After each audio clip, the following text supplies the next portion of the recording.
ಅಭಿವೃದ್ಧಿಯ ಹೆಸರಲ್ಲಿ ಭೂಮಿ ಸ್ವಾಧೀನಕ್ಕೆ ಮುಂದಾಗಿರುವ ಸರ್ಕಾರಕ್ಕೆ ರೈತರು ತೀವ್ರ ಆಕ್ರೋಶವನ್ನ ಹೊರಹಾಕ್ತಿದ್ದಾರೆ. ಮುಖ್ಯಮಂತ್ರಿ ಡಿಕೆ ಶಿವಕುಮಾರ್ ಅವರಿಗೆ ನಮ್ಮ 1 ಇಂಚು ಭೂಮಿಯನ್ನ ಕೊಡಲ್ಲ ಅಂತ ರೈತರು ತೊಡೆ ತಟ್ಟಿದ್ದಾರೆ. ಹಸುಗಳೇ ನಮ್ಮ ಜೀವನ, ಜಮೀನೇ ನಮ್ಮ ಉಸಿರು, ಈ ಭೂಮಿ ತಾಯಿಯನ್ನ ಬಿಟ್ಟು ನಾವು ಎಲ್ಲಿಗೆ ಹೋಗಲಿ? ಈ ನಮ್ಮ ಭೂಮಿ ತಾಯಿಗೆ ಕೈ ಹಾಕಿರೋ ಈ ಸರ್ಕಾರಕ್ಕೆ ಹಿಡಿ ಶಾಪ ಹಾಕ್ತಿದ್ದಾರೆ. ನಮ್ಮ ಬೆಳೆಗಳಿಗೆ ಈ ಭೂಮಿ ತಾಯಿ ಯಾವತ್ತೂ ಕೈ ಕೊಡಲಿಲ್ಲ. ಟೊಮೆಟೊ ಸರಿಯಾಗಿ ಬಂದರೆ ನಮಗೆ 15 ರಿಂದ 20 ಲಕ್ಷ ರೂಪಾಯಿ ಆದಾಯ ಸಿಗುತ್ತೆ. ಹಾಗಿರುವಾಗ ಎಷ್ಟು ಕೋಟಿ ಕೊಟ್ಟರೂ ನಮ್ಮ ಜಮೀನನ್ನ ನಾವು ಕೊಡಲ್ಲ ಅಂತಿದ್ದಾರೆ. ಅಷ್ಟೇ ಅಲ್ಲ, ಮಾಜಿ ಸಿಎಂ ಎಚ್ ಡಿ ಕುಮಾರಸ್ವಾಮಿ ಅವರ ಅವಧಿಯ ಕೂಸು ಯೋಜನೆಗೆ ಈಗ ಡಿಕೆ ಶಿವಕುಮಾರ್ ಅವರು ಕೈ ಹಾಕ್ತಿರೋದು ಸರಿಯಲ್ಲ ಅನ್ನೋದು ಇಲ್ಲಿನ ಜನರ ವಾದ. ನಮ್ಮ ಹೊಟ್ಟೆ ಮೇಲೆ ಯಾಕೆ ಹೊಡಿತಾರೆ ಅಂತ ರೈತರು ನೇರವಾಗಿಯೇ ಸವಾಲು ಹಾಕ್ತಿದ್ದಾರೆ. ಬಿಡದಿ ಭಾಗದ ರೈತರ ಅಸಹಾಯಕ ಧ್ವನಿಯನ್ನ ಕೇಳೋಣ ಬನ್ನಿ. ಇಷ್ಟೊತ್ತು ನಾನು ಇಲ್ಲೇ ಮಂಡಲಹಳ್ಳಿಯಲ್ಲಿ ಇರ್ತಕ್ಕಂಥ ಒಬ್ಬರು ರೈತರ ಮನೆಗೆ ಕೂಡ ಭೇಟಿ ನೀಡಿದ್ದೆ. ಇಲ್ಲಿ ಇವ್ರಿಗೆ ಮಾತನಾಡಿಸ್ತಾ ಹೋದೆ. ಸುಮಾರು 1 ಗಂಟೆಗಳ ಕಾಲ ಸಮಯವನ್ನು ಕೂಡ ನಾನು ಇಲ್ಲಿ ಕಳೆದಿದ್ದೇನೆ. ಇವತ್ತು ಇಲ್ಲೇ ಇರ್ತಕ್ಕಂಥ ಅವರ ಹಸುಗಳು, ಕರುಗಳು ಎಲ್ಲವನ್ನು ಕೂಡ ನೋಡಿದ್ವಿ. ಹೆಂಗಿತ್ತು, ಏನು ಅವರ ವಿಚಾರಧಾರೆಗಳು, ಅವ್ರು ಎಷ್ಟು ಕೋಟಿ ಕೊಟ್ಟರು ಕೂಡ ನಮಗೆ ಜಾಗ ನಾವು ಬಿಟ್ಕೊಡೋದಕ್ಕೆ ತಯಾರಿಲ್ಲ ಅಂತ ಹೇಳ್ತವ್ರೆ. ಸುಮಾರು 50 ಕೋಟಿ ಕೊಟ್ಟರು ಕೂಡ ನಮಗೆ ಈ ಜಾಗ ಬಿಟ್ಕೊಡೋದಕ್ಕೆ ನಾವು ತಯಾರಿಲ್ಲ ಅಂತ. ಆದ್ರೆ ಸರ್ಕಾರ ಈಗ 2 ಕೋಟಿ ಕೊಡೋದಕ್ಕೆ ಮುಂದಾಗಿದೆ. 2.7 ರಿಂದ 2.5 ಕೋಟಿ, ಅದು ಕೂಡ ಮೈನ್ ರೋಡ್ ಅಲ್ಲಿ ಎದ್ದಂತವರಿಗೆ 2.5 ಕೋಟಿ ತನಕ ಸಿಗುತ್ತೆ. ಮೈನ್ ರೋಡ್ ಅಲ್ಲಿಲ್ಲ ಅಂದ್ರೆ ಒಂದು 2.7 ಕೋಟಿ ತನಕ ಸಿಗುತ್ತೆ. ಇದಿಷ್ಟು ವಿಚಾರಗಳನ್ನ ಕೂಡ ಸರ್ಕಾರ ಯಾಕೆ ಗಮನಿಸಿಲ್ವಾ? ಸರ್ಕಾರ ಇವರ ಬಳಿ ಎಲ್ಲ ಕೇಳಲಿಲ್ವಾ ಅಂತ ಕೂಡ ಇವರ ಬೇಡಿಕೆಗಳು ಹೇಳ್ತಾ ಇದ್ದಾರೆ. ನಮ್ಮನ್ ಬಂದ್ ಕೇಳಬೇಕಿತ್ತು ಸರ್ಕಾರ. 2006ರಲ್ಲಿ ಇದೇ ಕುಮಾರಸ್ವಾಮಿ ಅವರು ಮಾಡೋದಕ್ಕೆ ಹೊರಟಿದ್ರು. ಆ ಸಂದರ್ಭದಲ್ಲಿ ರೈತರು ಬೇಡ ಅಂತ ಹೇಳಿದಕ್ಕೆ ಕೈ ಬಿಟ್ರು. ಈಗ ಯಾಕೆ ಡಿ ಕೆ ಶಿವಕುಮಾರ್ ಅವ್ರು ಮಾಡ್ತಾ ಇದ್ದಾರೆ ಅಂತ ಮಾತನ್ನ ಕೂಡ ಹೇಳ್ತಾ ಇದ್ದಾರೆ. ಕೇವಲ ಈಗ 2 ವರ್ಷಗಳ ಕಾಲ ಮಾತ್ರ ಅವರ ಬಳಿ ಅಧಿಕಾರ ಇರ್ತಕ್ಕಂಥದ್ದು. ಈ ಸಂದರ್ಭದಲ್ಲಿ ಹಿಂಗೆಲ್ಲ ಮಾಡೋದು ಸೂಕ್ತ ಅಲ್ಲದು ಅನ್ನೋದು ಅವರ ಒಂದು ಮಾತುಗಳು ಕೂಡ ಆಗಿದೆ. ಆದ್ರೆ ನಿಜಕ್ಕೂ ಕೂಡ ಸರ್ಕಾರ ಎಷ್ಟು ರೈತರು ವಿರೋಧ ಮಾಡಿದ್ರು ಕೂಡ ಈ ಪ್ರಾಜೆಕ್ಟ್ ನ ಮಾಡುತ್ತಾ, ಕೈ ಬಿಡದೆ ಮಾಡುತ್ತಾ ಅನ್ನೋದು ಕೂಡ ಒಂದ್ ಕಡೆ ಕಾದ್ ನೋಡ್ಬೇಕಾಗಿದೆ. ಜೊತೆಗೆ ಈಗಾಗ್ಲೇ ಏನು ನಿಯಮಗಳಿದೆ, ಈ ನಿಯಮಗಳ ಪ್ರಕಾರ ಸುಮಾರು ಯಾವುದೇ ಒಂದು ಪ್ರದೇಶವನ್ನ ಕೂಡ ಅಷ್ಟೇ ನೋಟಿಫೈ ಮಾಡಿ ಅಧಿಸೂಚಿ ಹೊರಡಿಸಿ ತೆಗೆದುಕೊಳ್ಬೇಕು ಅಂದ್ರೆ ಆ ರೂಲ್ಸೇ ಇದೆ. 70 ರಿಂದ 80% ರೈತರು ಅಲ್ಲಿ ಒಪ್ಬೇಕು ಅಂತ. ಆದ್ರೆ ಇಲ್ಲಿರ್ತಕ್ಕಂಥವ್ರು ಬಹುತೇಕ ಜನರು ಒಪ್ಪಿಲ್ಲ ಅನ್ನೋದೇ ಇಲ್ಲಿನ ನಿರ್ಧಾರ ಕೂಡ ಬರ್ತಾ ಇದೆ. ಇಲ್ಲಿನ ಮಾತುಗಳು ಕೂಡ ಕೇಳಿ ಬರ್ತಾ ಇದೆ. ಆದ್ರೆ ಮುಂದೆ ಬೇರೆ ಬೇರೆ ಗ್ರಾಮಗಳಲ್ಲೂ ಕೂಡ ನಾನು ಮಾತನಾಡಿಸ್ತಾ ಹೋಗ್ತೀನಿ, ರೈತರು ಯಾವ ರೀತಿಯಾಗಿ ಒಪ್ತಾ ಇದ್ದಾರಾ ಇಲ್ವಾ ಅಂತ. ಆದ್ರೆ ಸದ್ಯದ ಮಟ್ಟಿಗೆ ಇಲ್ಲಿ ಮಂಡಲಹಳ್ಳಿ ಇರ್ತಕ್ಕಂಥವ್ರು ಮಾತ್ರ ನಾವು ಒಪ್ಪೋದಿಲ್ಲ, ಇದನ್ನ ವಿರೋಧ ಮಾಡ್ತೀವಿ ಅಂತಾನೆ ಹೇಳ್ತಾ ಇದ್ದಾರೆ. ಆದ್ರೆ ಈ ವಿಚಾರದಲ್ಲಿ, ಬಿಡದಿ ವಿಚಾರದಲ್ಲಿ ರಾಜಕಾರಣ ಮಾಡೋದು ಬಹಳ ತಪ್ಪು ಅಂತ ಅನ್ಸುತ್ತೆ. ಯಾವ್ದೋ ಒಂದು ಪಕ್ಷ ಬಂದು ನಾವು ಜೊತೆಗಿದ್ದೀವಿ ಅಂತ ಹೇಳೋದು ತಪ್ಪು, ಯಾವ್ದೋ ಒಂದು ಪಕ್ಷ ಬಂದು ನಾವು ಮಾಡೇ ಮಾಡ್ತೀವಿ ಅನ್ನೋದು ಕೂಡ ತಪ್ಪು. ನಿಜಕ್ಕೂ ರೈತರ ಭಾವನೆಗಳೇನಿದೆ ಅದಕ್ಕೆಲ್ಲರೂ ಕೂಡ ಸ್ಪಂದಿಸ್ಬೇಕು. ಅವರ ಮಾತುಗಳೇನಿದೆ ಅದನ್ನ ಕೇಳಬೇಕು. ಅವ್ರಿಗೆ ಏನ್ ಅನ್ಸುತ್ತೆ ಅದೇ ರೀತಿಯಾಗಿ ಮಾಡ್ಬೇಕು. ಇಲ್ಲಿ ಬೇರೆ ವಿಚಾರನೂ ಕೂಡ ನಾನು ಮಾತನಾಡಿಸ್ತಾ ಹೋದೆ. ಇಲ್ಲಿ ಅವ್ರು ಹೇಳ್ತಾ ಇದ್ರು, ಅವ್ರೇನಾದ್ರು ಇದನ್ನ GBIT ಮಾಡಿದ್ರೆ ನಮ್ಮ ಬಳಿ ಇರತಕ್ಕಂತ ಹಸುಗಳು, ಕರುಗಳು, ಜೊತೆಗ್ ಮೇಕೆ, ಈ ಕೋಳಿನೆಲ್ಲ ಎಲ್ಲಿ ತೆಗೆದುಕೊಂಡು ಹೋಗಿ ಬಿಡೋಣ, ಮಾಲಿಗೆ ಹೋಗಿ ಬಿಡ್ಬೇಕಾ ಅಂತ ಅವ್ರು ಹೇಳದಂತ ಮಾತು ನನಗೂ ಕೂಡ ಒಂಥರ ಭಾವನೆ ಹುಟ್ಟಿತು. ಅವ್ರು ಹೇಳೋದ್ರಲ್ಲೂ ಸತ್ಯ ಇದೆಯಲ್ವಾ ಅಂತ. ಒಂದ್ ಕಡೆ ನಾನು ಬರೋದಕ್ಕೂ ಮುಂಚೆ ಯಾವ ರೀತಿಯಾಗಿರುತ್ತೆ 50% ವಿರೋಧ, 50% ಪರ ಇರ್ಬೋದು ಅನ್ಕೊಂಡ್ ಬಂದಿದೆ. ಆದ್ರೆ ಮೊದಲನೇ ಮನೆ ನಮಗ್ ಸಿಕ್ಕಂತದ್ದು ವಿರೋಧವಾಗಿದ್ದಾರೆ, ಅಂದ್ರೆ ಬಿಡದಿ ಟೌನ್ಶಿಪ್ ಬೇಡ ಅಂತ. ಇನ್ನು ಬೇರೆ ಬೇರೆ ಅವ್ರನ್ನ ಕೂಡ ಮಾತನಾಡಿಸ್ತಾ ಹೋಗ್ತೀನಿ. ಇಲ್ಲಿ ನೀವು ನೋಡ್ತಾ ಹೋಗ್ಬೋದು, ಇಲ್ಲೂ ಕೂಡ ಇದೆಲ್ಲ ನೋಡ್ತಾ ಇದ್ರೆ ಬಹಳ ಖುಷಿ ಅನ್ಸುತ್ತೆ. ಇದನ್ನೆಲ್ಲ ನಾವು ತೆಗೆದ್ಬಿಟ್ಟು ಬಿಲ್ಡಿಂಗು, ಮನೆಗಳು ಕಟ್ಟೋದಕ್ ಮುಂದಾಗಿದೀವ ಅಂತ. ಕೆಲವೊಮ್ಮೆ ಊರ್ ಕಡೆ ಎಲ್ಲ ಹೋದಾಗ ಬಹಳ ಚೆನ್ನಾಗ್ ಅನ್ಸುತ್ತೆ. ಬಟ್ ನನ್ನ ಒಂದು ಭಾವನೆ ಹೇಳ್ಬೇಕು ಅಂದ್ರೆ ಇಲ್ಲಿ ಬಂದಂತ ಸಂದರ್ಭದಲ್ಲಿ ಬಹಳ ಚೆನ್ನಾಗ್ ಅನ್ಸ್ತು. ಆ ಟ್ರಾಫಿಕ್ ಇಂದ ಎಲ್ಲ ದೂರ ಬಂದು ಇನ್ನು ಮುಂದೆ ನೋಡ್ತಾ ಹೋಗೋಣ ಹೆಂಗ್ ರೈತರು ಒಪ್ಪಿದಾರಾ ಇಲ್ವಾ ಅಂತ. ಅಣ್ಣ, ನಿಮ್ದೇನ್ ಬೆಳೆ ಇದೆ ಇಲ್ಲಿ? ನಮ್ದು ಟೊಮಾಟೊ ಐತೆ. ಟೊಮೆಟೊ ನಿಮ್ದೇನಾ? ಹೆಂಗೆ ಟೊಮೆಟೊ ಎಷ್ಟ್ ತಿಂಗಳಿಗೆ ಒಂದ್ಸಲ ಬರುತ್ತೆ ಟೊಮೆಟೊ? ಅದು ಈಗ 3 ತಿಂಗಳಿಗೆ ಒಂದ್ಸಲ ಬೆಳೆ. ಓಕೆ, ಟೊಮೆಟೊ ಎಷ್ಟ್ ತಿಂಗಳಿಗೆ ಒಂದ್ಸಲ ಅಣ್ಣ ಟೊಮೆಟೊ ಬೆಳೆ ಬರೋದು? ಈಗ ಅದು ಟೊಮಾಟೊ ಈಗ ಹಾಕಿದ್ರೆ 3 ತಿಂಗಳಿಗೆ ಸ್ಟಾರ್ಟ್ ಫಸಲ್ ಬರ್ತದೆ. ಓಕೆ, 6 ತಿಂಗಳವರೆಗೂ ಕಾಯಿ ಕೊಯ್ತದೆ. ಓಕೆ. ಈಗ ಅದ ಕೊಯ್ತೇವೆ, ತಗೊಂಡು ಮಾರ್ಕೆಟ್ಗೆ ಹಾಕ್ತಿವಿ. ಒಳ್ಳೆ ಬೆಳೆ ಬರ್ತದೆ, ಒಳ್ಳೆ ಫಸಲ್ ಐತೆ, ಒಳ್ಳೆ ಎಷ್ಟು ಎಕರೆಯಲ್ಲಿ ಹಾಕಿದೀರಾ ಟೊಮೆಟೊ? ಟೊಮಾಟೊ 2 ಎಕರೆಗೆ ಹಾಕಿದ್ವಿ. 2 ಎಕರೆ. ಒಂದ್ ಎಕರೆಯಲ್ಲಿ ಎಷ್ಟು ಬರ್ಬೋದು ಟೊಮೆಟೊ? ಒಂದು ಅಂದಾಜು 1 ಎಕರೆ. ಅದ್ರಲ್ಲಿ ಇಳುವರಿ ಬಂದಂಗೆಲ್ಲ ಬೆಳೆ ಇರ್ತದೆ. ಇಷ್ಟೇ ಅಂತ ಹೇಳಕ್ ಆಗಲ್ಲ. 3 ತಿಂಗಳಿಗೆ ಎಷ್ಟು ಸಲ ಕೊಡುತ್ತೆ ಟೊಮೆಟೊ? ಈಗ ಫಸಲ್ ಸ್ಟಾರ್ಟ್ ಆಗೋದೇ 3 ತಿಂಗಳು. ಫಸಲ್ ಸ್ಟಾರ್ಟ್ ಆಗಿ ಎಷ್ಟು ತಿಂಗಳು? 6 ತಿಂಗಳು. ಇನ್ನು 3 ತಿಂಗಳು ಕಂಟಿನ್ಯೂ ಕೊಡ್ತಾನೆ ಇರುತ್ತೆ.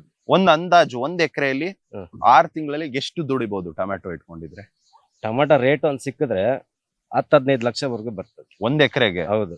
Okay, okay. ರೇಟ್ ಸಿಕ್ಕಿಲ್ಲ ಅಂದ್ರೆ ಒಂದು ಒಂದು 2-3 ಲಕ್ಷನವರೆಗೂ ಬರುತ್ತೆ. ಬಂದೇ ಬರ್ತದೆ. ಕೈ ಅಂತ ಯಾವ್ದು ಬಿಡೋದಿಲ್ಲ. ಈಗ ಅವರು ಈಗ 2 ಕೋಟಿ ಕೊಡ್ತೀನಿ ಅಂತಿದ್ದಾರೆ ನಿಮಗೆ ಹ್ಮ್.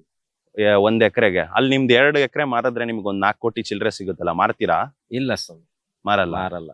Okay. ಯಾವ್ದೇ ಕಾರಣಕ್ಕೂ ನಾವು ಬೇಕಾದ್ರೆ ಜೀವ ಬಿಡ್ತೀವಿ, ಜಮೀನ್ ಮಾತ್ರ ಬಿಡ. ಈಗ ನೀವು 4 ಕೋಟಿ ದುಡಿಬೇಕು ಅಂದ್ರೆ ಇಲ್ಲಿ 10ರಿಂದ 15 ವರ್ಷ ಕಷ್ಟಪಡ್ಬೇಕು ನೀವು. ಹ್ಮ್. ಈಗ ಹಂಗೆ ಅವ್ರು 4 ಕೋಟಿ ಕೊಡ್ತೀನಿ ಅಂತಿದ್ದೀರಲ್ಲ, ಯಾಕೆ ಒಪ್ಪಲ್ಲ ನೀವು? ಒಪ್ಪಲ್ಲ ಅಂದ್ರೆ ಈಗ ದುಡ್ಡು ಎಷ್ಟ್ ದಿವಸ ಇರ್ತದೆ ಸ್ವಾಮಿ ದುಡ್ಡು. ಈಗ ಜಮೀನ್ ಇದ್ರೆ ಈ ಬೆಳೆಯಲ್ಲಿ ಇನ್ನೊಂದೇ ಬೆಳೆ, ಈ ವರ್ಷ ಇನ್ನೊಂದ್ ವರ್ಷ ಬೆಳಿತೀವಿ. ಇವಾಗ ದುಡ್ಡು ಇರ್ತದ.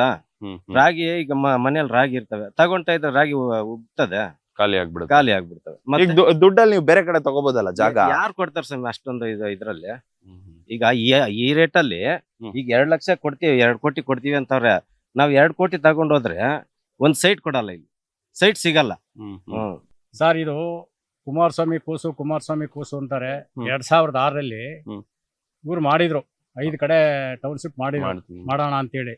ಆದ್ರೆ ಅವಾಗ ನಾನು ಹೋಗಿದ್ದೆ ಅವತ್ತು ಇಲ್ಲಿ ಬೆಂಗಳೂರಿಗೆ, ಕುಮಾರಸ್ವಾಮಿ ಕಾವೇರಿ ಇದಕ್ಕೆ ಹೋಗಿದ್ವಿ. ಅಲ್ಲಿ BM ಮಾಡಿ ಇದಕ್ಕೆ ಮಾಡಿದ್ರು ಅವರು, ಅಕ್ರೋಷನ್ ಮಾಡ್ಕೋತೀವಿ ಅಂತೇಳಿ. ಅವಾಗ ನಾವೆಲ್ಲ ವಿರೋಧ ಮಾಡಿದ್ವಿ, ಬೇಡಿ ಇವಾಗ ನಮ್ಮ ಜೀವನ ಹಾಳಾಗಿ ಹೋಗುತ್ತೆ ಅಂತೇಳಿ. ಅವಾಗ 25 ಲಕ್ಷ ಫಿಕ್ಸ್ ಮಾಡಿದ್ರು 1 ಎಕರೆಗೆ. ಆಗ ಮಾಡಿಬಿಟ್ಟಿದ್ರೆ ನಮ್ಗೆ ಒಳ್ಳೆ ಅಭಿವೃದ್ಧಿ ಇತ್ತು. ಆದರೆ ನಾವೆಲ್ಲ ವಿರೋಧ ಮಾಡಿದ್ವಿ ಅವತ್ತು, ಬೇಡಿ ಅಂತ. ಅವತ್ತು ಕೂಡ ಅವರು ಕೈ ಬಿಟ್ರು, ಪ್ರತಿಯೊಬ್ಬರನ್ನು ಕೇಳಿದ್ರು, ಕೈ ಬಿಟ್ರು. ಅವಾಗ ನಾವು ಬೇಡ ಸ್ವಾಮಿ, ನಮಗೆ ಜೀವನ ಹಾಳಾಗೋಗುತ್ತೆ ಅಂತೇಳಿ ನಾವು ಹೇಳಿದ್ವಿ.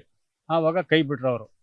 ಅದನ್ನೇ ಕುಮಾರಸ್ವಾಮಿ ಕೂಸು ಅಂತೇಳಿ ಇವರು ಎತ್ತಿ ಹಿಡಿದು ಈಗ ಮಾಡಕ್ ಬರ್ತಾ ಇದಾರೆ. ಇದು ಸರಿಯಲ್ಲ. ಈಗ ನಿಮ್ದು 3/4 ಎಕರೆ ಇದೆಯಲ್ಲ, 3/4 ಎಕರೆಗೆ 1.5 ಕೋಟಿ ಸಿಗುತ್ತೆ. 1.5 ಕೋಟಿ ಸಿಕ್ಕಿದ್ರೆ ಬೇರೆ ಎಲ್ಲ ನಾವು ಹೋಗ್ಬೋದಲ್ಲ, ನೀವು ಸೆಟ್ಲ್ ಆಗ್ಬೋದಲ್ಲ. 1.5 ಕೋಟಿ ಕೊಟ್ರೆ ದುಡ್ಡು ಉಳಿತದ ಸ್ವಾಮಿ ಇವತ್ತು. ಮಕ್ಕಳ ದ್ವಾನ ಆಗ್ತಾರೆ, ಹೊರಗಡೆ ಹೋಗಿ ಅದು ಇದು ಮಾಡ್ಕೊಂಡು ಹಾಳಾಗ್ತಾರೆ. ಅದು ಬೇಕಿಲ್ಲ. 1.5 ಕೋಟಿ ಎಲ್ಲ ಇವತ್ತು 10 ಕೋಟಿ ಕೊಟ್ರು ನಮ್ಗೆ. ಈಗ ನೀವು 3/4 ಎಕರೆ ಇಟ್ಕೊಂಡಿದೀರಾ ಜಾಗ, 3/4 ಎಕರೆ ಜೊತೆಗೆ ಹೈನುಗಾರಿಕೆ ಮಾಡ್ತೀನಿ ಅಂದ್ರೆ ಎಲ್ಲ ಓವರ್ ಆಲ್ ವರ್ಷಕ್ಕೆ ಎಷ್ಟು ದುಡಿತೀರಾ? ವರ್ಷಕ್ಕೆ ಅಂತಂದ್ರೆ ನಮ್ದು ಇವಾಗ ನಾವು ದುಡ್ದಂಗೆಲ್ಲ ಇರ್ತದೆ ಸ್ವಾಮಿ. ಒಂದ್ ಅಂದಾಜು ಒಂದು 2-3 ಲಕ್ಷ ರೂಪಾಯಿ ನಾವು ಒಂದು 5 ಲಕ್ಷದವರೆಗೂ ದುಡ್ಕೋತೀವಿ. ನಮ್ಮ ಮಗ ಹೊರಗಡೆ ಕೆಲ್ಸಕ್ಕೆ ಹೋಗ್ತಾನೆ. ಅಲ್ಲ, ಈಗ ಸದ್ಯದ ಮಟ್ಟಿಗೆ ನೀವು ತಿಂಗಳಿಗೆ ವರ್ಷಕ್ಕೆ 5 ಲಕ್ಷ ದುಡಿತೀನಿ ಅಂದ್ರೆ ಅಲ್ಲಿ ತಿಂಗಳಿಗೆ ಒಂದು 30ರಿಂದ 40 ಸಾವಿರ ಆಯ್ತು. ಈಗ ಅದೇ ನೀವು 1.5 ಕೋಟಿ ಅದೆಲ್ಲ ಬಂತು ಅಂದ್ರೆ ಅದು FD ಮಾಡಿದ್ರು ದುಡ್ಡು ಬಂದ್ಬಿಡುತ್ತಲ್ಲ. ಆಗಲ್ವಲ್ಲ ಸ್ವಾಮಿ, ಏನ್ತಿ ಸ್ವಾಮಿ, ಅದು ಬಂದ್ರು ನಮ್ಗೆ ಉಪಯೋಗ ಇಲ್ವಲ್ಲ. ನಿಮಗೆ ದುಡ್ಡು ಬಂದ್ರು ಕೂಡ ನಿಮಗೆ ದುಡ್ಡಿಗಿಂತ ಈಗ ಆ ಜಾಗ 3/4 ಎಕರೆ ಮೇಲೆ ಪ್ರೀತಿ ಜಾಸ್ತಿ. ಹೌದು. ದನ ಹೊಡ್ಕೊಂಡು ಹೋಗ್ತೀವಿ, ಆರ್ ಕರಿತೀವಿ, ಜೀವನ ಮಾಡ್ತೀವಿ. ಹಸ್ಕೂಡ ಜಮೀನಲ್ಲಿ ಜೀವನ ಮಾಡ್ತೀನಿ. ಹಸ್ಕೂಡ ಜಮೀನ್ ಕೊಟ್ಬಿಟ್ಟು ಅವ್ನ್ ಬಾಕ್ಲಿಗೆ ಹೋಗಣ್ಣ. ಈಗ 3-4 ಎಕರೆ ನಿಮ್ದಂದ್ರೆ 8 ಕೋಟಿ ಕೊಡ್ತಾರಲ್ಲ, 8 ಕೋಟಿ ರೂಪಾಯಿ ಸಿಗುತ್ತೆ ನಿಮ್ಗೆ. ನೀನ್ 8 ಕೋಟಿ ಅಲ್ಲ, ಇವಾಗ ಈ ಸೊಪ್ಪು ಬಾಡ ಐತದೆ. ಆ ಸೊಪ್ಪು ಇಸಾಕ ಎಷ್ಟ್ ದಿನ ಬರ್ತದಣ್ಣ ಆ ಸೊಪ್ಪು? ನೀನ್ ದುಡ್ಡು ಎಷ್ಟ್ ದಿನ ಮಾಡಿಕತ್ತೀವಿ? ಒಂದಿನ 2 ದಿನ ಸೊಪ್ಪು. ಸೇರ್ ರಾಗಿ ಎಷ್ಟು ಜೀವನ ಏನ್ರೊಳಗ್ ಮಾಡೋದು ನಾವು? ಏನ್ರೊಳಗಪ್ಪ ಜೀವನ ಮಾಡೋದು? ಈಗ ನೀವು ಬೆಂಗಳೂರಿಗೆಲ್ಲ ಹೋಗ್ಬೋದಲ್ಲ 8 ಕೋಟಿ ಕೊಟ್ರೆ? ತರ್ಬೇಕು ಹೋಗನಿ ಬೆಂಗಳೂರವ್ರನ್ನ. ಹೇಳು, ಏನ್ ಹೋಗನ್ ಬೆಂಗಳೂರ್ಗೆ? ನಮ್ ಜಮೀನ್ ಬಿಟ್ಬಿಟ್ಟು ಬೆಂಗಳೂರ್ಗೆ ಅವನೇನ ಕೊಟ್ಟವನ ನಮ್ಗೆ ಜಮೀನು? ಪುರ್ಕಾಲದ ಜಮೀನ್ ತಾನೇ ನಾವು ಜೀವನ ಮಾಡ್ತಾ ಇರೋದು.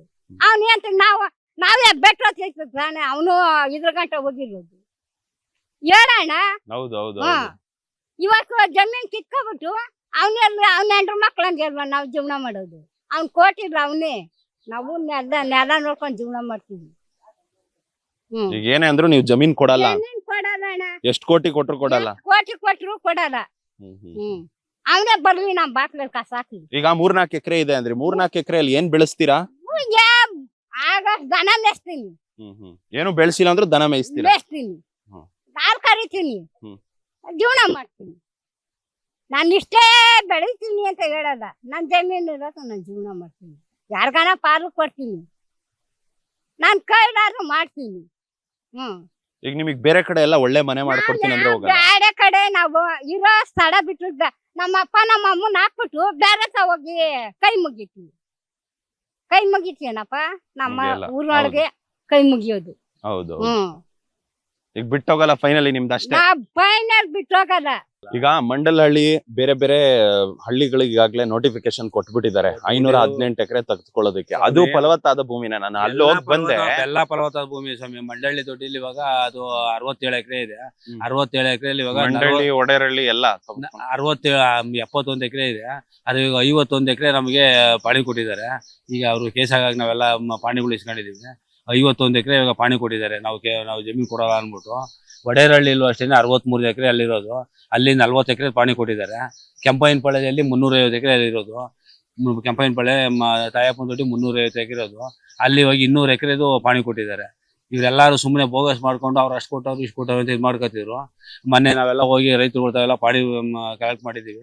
ಅದನ್ನ ಎಲ್ಲ ಈಗ ಎಷ್ಟ್ ಜನ ಒಪ್ಪಿದಾರಣ್ಣ ಈಗ ಇದ್ರಲ್ಲಿ? ಈಗ 764 ರೈತರಿದ್ದಾರೆ. ಈಗ ಆ ಮೂರ್ ಕಡೆ ನೋಡ್ತಾ ಹೋದ್ರೆ ಆ 3 ಗ್ರಾಮಗಳಲ್ಲಿ ಎಷ್ಟ್ ಜನ ಒಪ್ಪಿದ್ದಾರೆ? 200 ಜನ ಒಪ್ಪಿದ್ದಾರೆ ಅಷ್ಟೇ.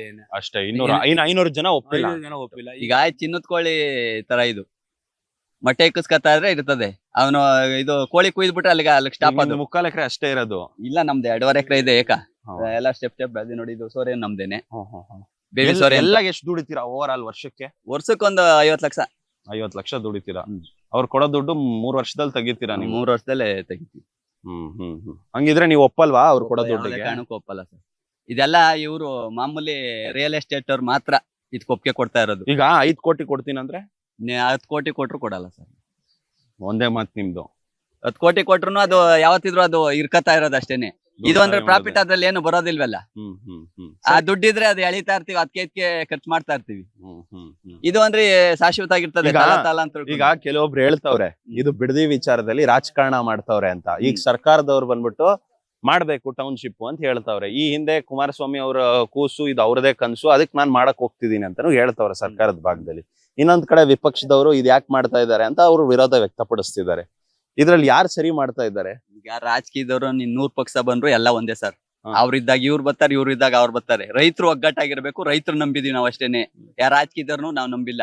ಬಿಡದಿ ರೈತರ ಒಪ್ಪಿಗೆ ಇಲ್ಲದೆ ಬಲವಂತಾಗಿ ಭೂ ಸ್ವಾಧೀನ ಪ್ರಕ್ರಿಯೆ ನಡೆಯುತ್ತಿದೆಯೇ? ಪ್ರಜಾಪ್ರಭುತ್ವ ವ್ಯವಸ್ಥೆಯಲ್ಲಿ ಜನರೇ ಪ್ರಭುಗಳು, ಆದ್ರೆ ಬಿಡದಿಯಲ್ಲಿ ಮಾತ್ರ ಕಾರ್ಪೊರೇಟ್ ಕಂಪನಿಗಳೇ ಪ್ರಭುಗಳಾಗಿದ್ದಾರೆ ಅಂತ ಅನಿಸ್ತಿದೆ. ಅಶ್ವವೇಗ ನ್ಯೂಸ್ ಮೈಕ್ ಮುಂದೆ ಸ್ಥಳೀಯರು ತಮ್ಮ ಅಸಹಾಯಕತೆಯನ್ನ ತೋಡಿಕೊಂಡಿದ್ದಾರೆ. ಅವರ ಕಣ್ಣಲ್ಲಿ ನೀರಿತ್ತು, ಎದೆಗೂಡಿನಲ್ಲಿ ಆಕ್ರೋಶವಿತ್ತು. ನಮಗೆ ಕೋಟಿ ಕೋಟಿ ಪರಿಹಾರ ಬೇಡ, ನಮ್ಮ ತಾಯಿಯಂತಿರೋ ಜಮೀನು ಬೇಕು ಅಂತಿದ್ದಾರೆ. ಅಲ್ಲಿನ ಜನ ನಮಗೆ ದುಡ್ಡು ಕೊಟ್ರೆ ಎಷ್ಟು ದಿನ ಇರುತ್ತೆ ಸ್ವಾಮಿ? ಜಮೀನಿದ್ದರೆ ನಮ್ಮ ಮುಂದಿನ ತಲೆಮಾರು ಬದುಕುತ್ತೆ. ಈ ಸರ್ಕಾರ ಎಸ್ಟೇಟ್ನವರ ಜೊತೆ ಸೇರಿ ನಮಗೆ ದ್ರೋಹ ಮಾಡ್ತಿದೆ.